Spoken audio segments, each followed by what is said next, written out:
দুপুর থেকে কাজ শুরু করলাম। অনেকদিন ধরে ভাবতেছি যে পাখির ঘরের তাকটা একটু পরিষ্কার করব, কিন্তু সময় পারতেছি না। তো আজকে ভাবলাম মেশিনে আর সেলাই কাজ করব না, আজকে আজকে এটা পরিষ্কার করব, তারপর হচ্ছে ঘরটা একটু ঝাড়া পোছা করব। তো এই তো কয়েকবারই কিন্তু আমি সাবানের গুঁড়া দিয়ে তারের সোবা দিয়ে ডলার সাথে সাথে ময়লাটা উঠছে, তো আরো কয়েকবার আমি পরিষ্কার করব। তো এই তো টাইলস এই একটা সুবিধা, মানে যতই ময়লা হোক কিন্তু তারের সুবাদে ডলা দিলে সাথে সাথে উঠা যায়। তো এখানে কিন্তু আমি আর পটপাটি রাখবো না, এখানে শুধু হাঁড়ি পাতিল রাখবো, যেগুলো আমার মানে রেগুলার ইউজ করতে লাগে ওগুলো হাতের কাছে রাখবো। আর আরাফ কিন্তু আজকে বাসায়, আরাফকে বলতেছি বাবা তুমি পটগুলা নিয়ে একটু ওয়াশরুমে রাখো, তারপর হচ্ছে আমি পরে ধুয়ে নিব। আর আরাফ নিচে, আমি একদম উপরে, আমি টুলের উপর দাঁড়িয়ে ওর সাথে কথা বলতেছি।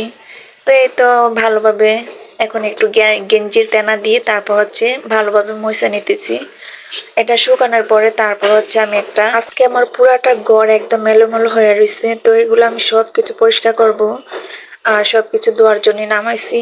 আর এই তো এটা একদম শুকিয়ে গেছে, এখন আমি এই সুন্দর পুরান ওনাটা বিছিয়ে দিব। এখানে হাঁড়ি পাতিল রাখবো। এটা বিছানার মানে কারণ হচ্ছে যে পানিটা যেটা টেনে যায়, পানিটা যাতে নিচে না পড়ে।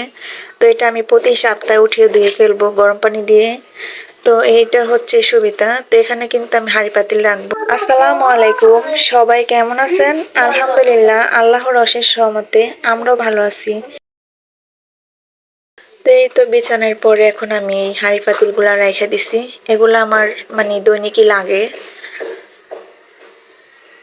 আর এই তো সব কিছু একদম মোছা মাচা শেষ।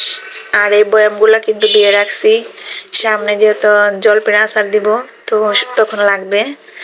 আর আজকে সবচেয়ে কষ্টের কাজ হচ্ছে যে এটা, এটা গতবার দুই না, কারণ মধ্যে ছোট ছিল আর তখন অনেক ঠান্ডা ছিল, এজন্য দুই নাই, শীতও শেষ হয়ে গেছিল। তো এখন তো না দিলে একদম মানে অনেক গন্ধ লাগতেছিল, এই জন্য মানে এখন না দিলে আর পরে ধোয়া হবে না। এখন যেহেতু শীতটা একদম কম, আমরা এখনো ফ্যান ছেড়ে ঘুম আসি। তো কয়েকদিন পরে তো ঠিকই মানে এত পরিমাণ ঠান্ডা পড়বে, তখন তো আর মানে ধুইতে পারবো না, হয়তো শীতে দিয়ে কাজ করতে এমনিতে ভালো লাগে না। তো এটা কিন্তু আমার ছেলেরাও আমার সাথে ধুইছে, ওরা কিন্তু আনন্দ করে ধুইছে, আর আমার কষ্ট হয়েছে।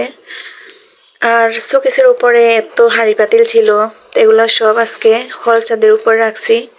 টয়লেটের উপরে যে ছোট রুমটা থাকে ওইখানে আমার বড় ছেলে উঠাইছে।